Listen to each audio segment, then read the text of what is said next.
the rate, scheduled rate was for the remaining period, But the value times 30 hours a week. Would you agree with me that the value of the third year of the contract would be greater than the value of the second year? Of course. Because the hourly rate was greater. Yes. Dr. Alford, thank you very much. That was helpful. Please answer the questions, Mr. Davis. Maybe sure was.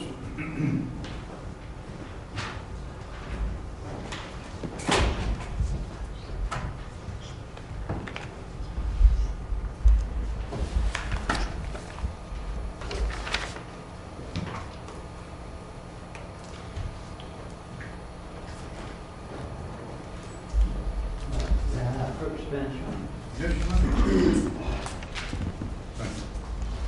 May I approach the witness, Your Honor? You may.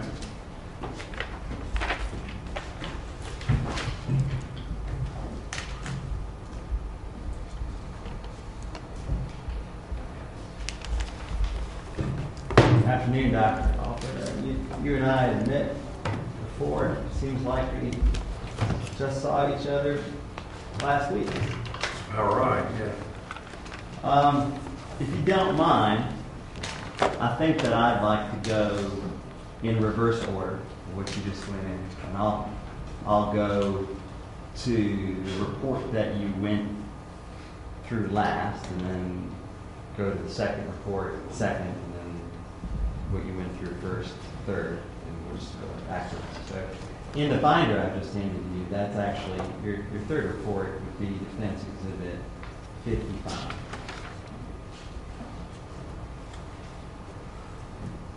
Dr. Alford, can you identify where in the second PAC contract there is a minimum number of hours?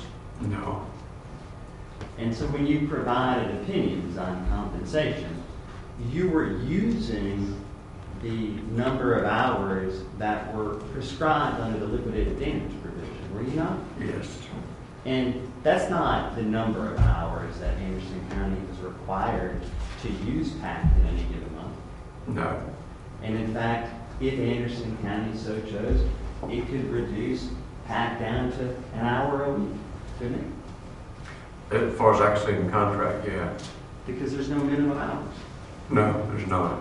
So the scenario under which that you were operating when you provided your opinions in the third report was that the contract would have been terminated, correct? No, I think I said if the contract were terminated. I didn't assume that it would be. If the contract were terminated, then your opinions happen, right? Well, I think that, yeah. I mean, that's what remedy for breach addresses. But if, on the other hand, Anderson County were to just do the bare minimum amount of work with PAC, an hour a week, for example, or an hour a week at $75 an hour, how much money would that be for year number one, Doctor? You asked me at $3,900, I think it is. And if it went up by another $10 in year number two, how much would that be? An additional $520 or $44.20. So worth about $8,000. And then if you did it in year number three and increase it by $10 again, how much would that be? An additional $520, $49.40. So somewhere in the $11,000 to $12,000 range total? If they did 1 hour a week, yes.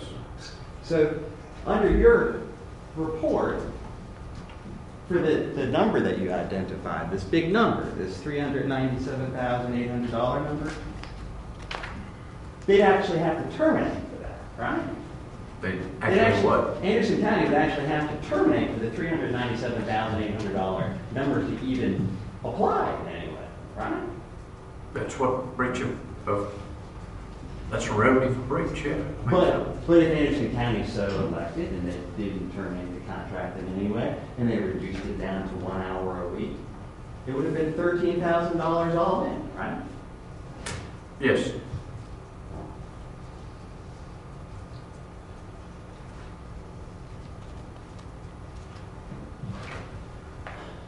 Dr. Alford, can you turn back to the second report for me?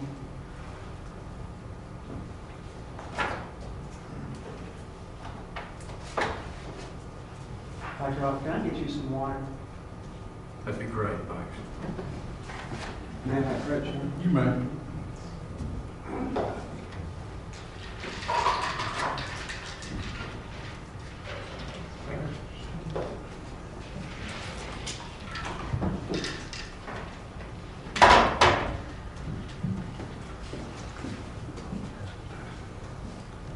Now, if I understood correctly, I left the stipulation over here, but I'm over here.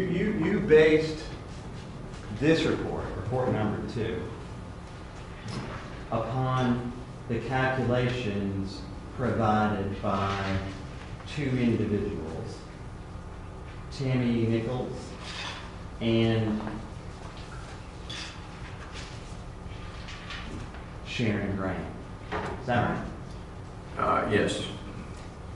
And during the compilation of your second report, what did you do to ensure that the data that the 2 of those individuals used was actually accurate and true? I assumed that there were. And can you tell me what the educational background of Mrs. Graham is? No. And can you tell me what the educational background of the other person who my tired mind has just left? Tammy Nichols. What is Tammy Nichols? Where did she go to school, you know? Don't know. And did you go through any of the data that they used to ensure that there wasn't mistakes or errant numbers included? No. And so, is it fair to also say that your second report and its reliability hinges upon the accuracy of the data upon which you calculated? Sure. And if that data is errant, then also your report would be errant, correct? To that extent, yes. And you haven't done anything to make sure that the underlying data is, in fact, accurate. That's correct. Is it also true that you haven't done anything to ensure that the persons who calculated that data or compiled it in the first place actually had the qualifications to compile it? That's correct. Let's look at your first report. And before we do that, let's go back to Plaintiff's Exhibit 1, which should be the very first tab.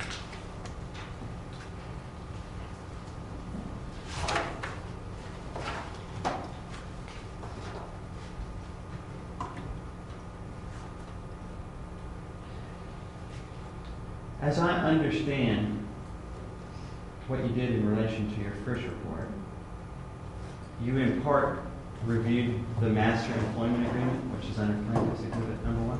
Yes, sir. And then you also looked at some settlement proposals that were made during the course of negotiations.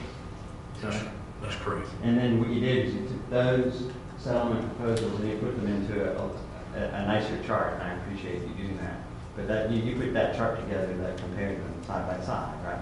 I did. And did you become aware at some point that part of the calculations that were done in relation to the buyout amount underneath the Master Employment Agreement were actually performed by the Finance Director of Anderson County? Did you know that? No. And during the time that you were compiling your first report, did Anderson County make their Finance Department person available to you so you could discuss how she compiled those calculations? No. And if that person were under and still employed with Anderson County at all times, that would be somebody you'd actually like to talk to, wouldn't it? No. It wouldn't be? No. You would want to know how she calculated the numbers? No. You know, you look down the lines and you have questions about why one calculation was used over another. You wouldn't actually want to talk to the person who did it? No. It doesn't matter. You know, they made a purchase of additional service. If they made that purchase, then they did. The computation of the purchase doesn't affect my computations. Dr. Alford, you realize at this point we're talking about the first report that you issued, correct? The purchase of the additional service, No, sir. That was your second report? that's included in the first report. In your first report, though, was a report about the calculations underneath the severance agreement. Remember that? Oh, well, you're talking about more than just a separate check. Sure, yeah, I took those from Mr. Preston's attorney's chart. And the question I was asking you was, did you realize that there was also a calculation compiled by the finance department head in Anderson County? No, I'm sorry, I didn't realize that. And all those, remember all those lines, I think it was 1 through 25, and you put up your own chart and had a bunch of opinions, remember all that? Yes.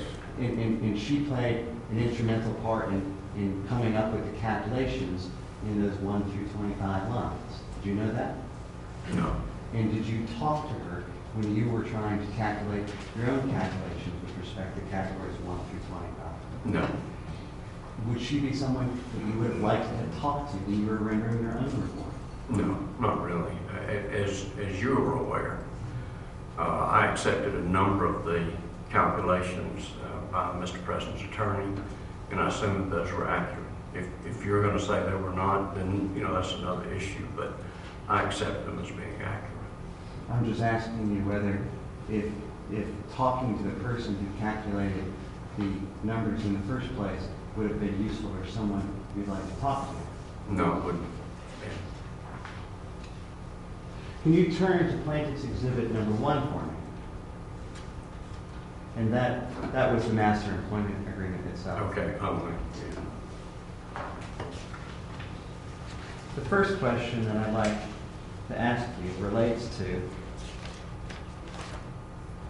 the very last page of this agreement, page 9.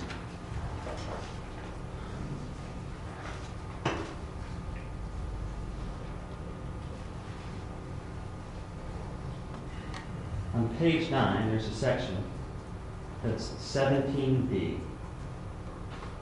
And the second sentence in that section states, and I quote, "It is the intent of the parties to this agreement that the agreement be applied, executed, and enforced to the maximum extent possible at any time, consistent with state law as then in effect, to the benefit of the administrator. The administrator shall receive the maximum benefit of each and every provision of this agreement as may be permitted by law or the Constitution at any point in time, period," end quote. Do you see that? Yes, sir. And it's true, is it not, that when you were rendering your opinions in relation to your first report, you did not take that provision into account? That's correct. You and I talked about that last week. In fact, what I told you was that to me, that means that any benefit to which he was entitled should be included in the computation. I did not make a qualitative judgment as to what the maximum benefit might be, though. But out of fairness to me, Doctor, I also asked you whether you were going to have any legal opinions or legal interpretations of the Master Employment Agreement. Did I not? Yeah, but actually that followed my statement saying that I could not make a legal interpretation.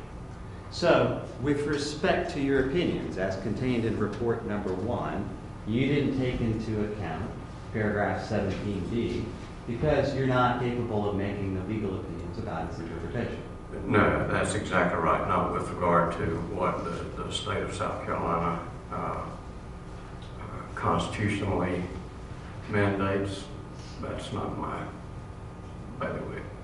Well, that's not exactly what it says, does it, Doctor? Doesn't it say, and I quote, "It is the intent of the parties to this agreement that the agreement be applied, executed, and enforced to the maximum extent possible at any time, consistent with state law, as then in effect, to the benefit of the administrator." Right? That's what it says. It does. And that's just what we just read. But it also says every provision of this agreement as may be permitted by law or the Constitution at any point in time. All I'm saying is that I'm not going to pretend that I can interpret the law of the state of South Carolina. Fair enough. I just want to understand fully what your opinions include and don't. If you turn back one page to page 8 for me, can you look at the provision that's under section 14? It's entitled indemnification.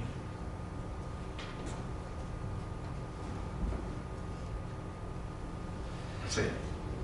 Underneath this provision, it states, and I quote, "The county shall defend, save harmless, and indemnify the administrator against any tort, professional liability claim or demand, or other legal action, whether groundless or otherwise, arising out of an alleged act or omission occurring, ... I'll skip down to the next sentence, we don't have to read all of it. But the next sentence says, said indemnification shall extend beyond termination of employment and the otherwise expiration of this agreement to provide full and complete protection to the administrator by the county as described herein for any actions undertaken or committed in his capacity as administrator." End quote.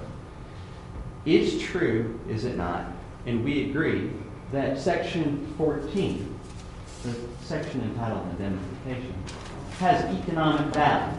Yes. And as written, Section 14 is intended to extend beyond the termination of the master employment agreement. Yes.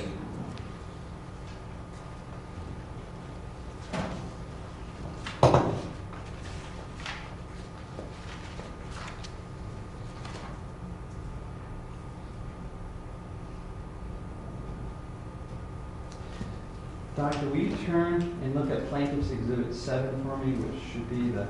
Oh, wait, before we go, let's do one more. On page 4 of the Master Employment Agreement, which is still in Plaintiff's Exhibit number 1.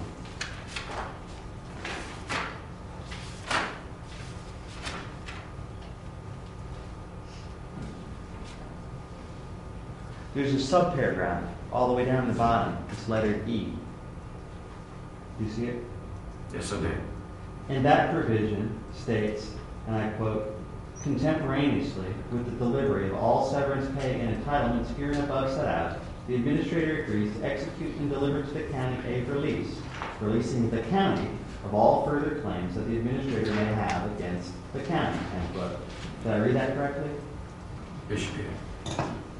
Now, Doctor, can we agree that the value, the economic value of a release hinges upon its scope?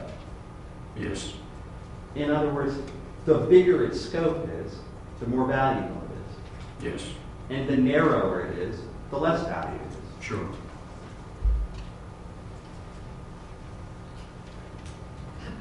Doctor, if you don't mind, can we turn to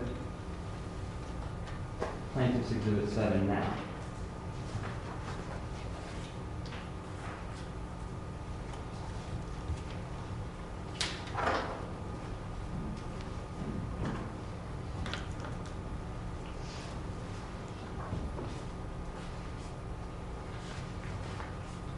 And specifically, I'd like to turn your attention, Doctor, to page 2 of Plaintiff's Exhibit 7. And for record purpose, Plaintiff's Exhibit 7 is the severance agreement. And turn our attention down to paragraph 6 on page 2.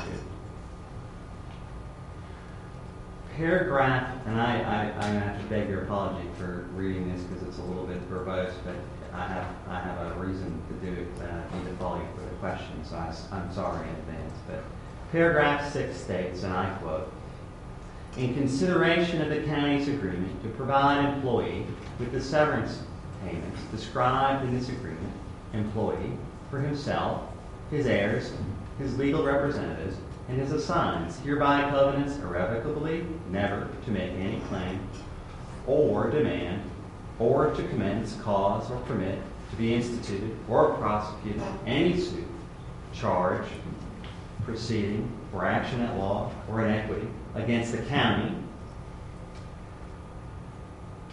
and I believe that's a typo, "or any of its council members, employees, managers, officers, board members, or any of its affiliated parts, entities, or subsidiaries, as well as the successors and assigns of those entities and persons by reason of any claim, demand, or cause of action which employee may now have or may hereinafter acquire relating to his employment and or the termination of his employment with the county, expressly including but not limited to the termination of and or the conditions of his employment with the county." Doctor, previously we read subparagraph E in the Master Employment Agreement. You remember that? Yes. And then we just read paragraph 6 in the severance agreement. And my question to you is paragraph 6 broader or narrower than paragraph E in the master employment agreement? Broader. And therefore, paragraph 6, as I understand your testimony earlier, is more valuable from an economic standpoint than subparagraph E in the master employment agreement. Yes.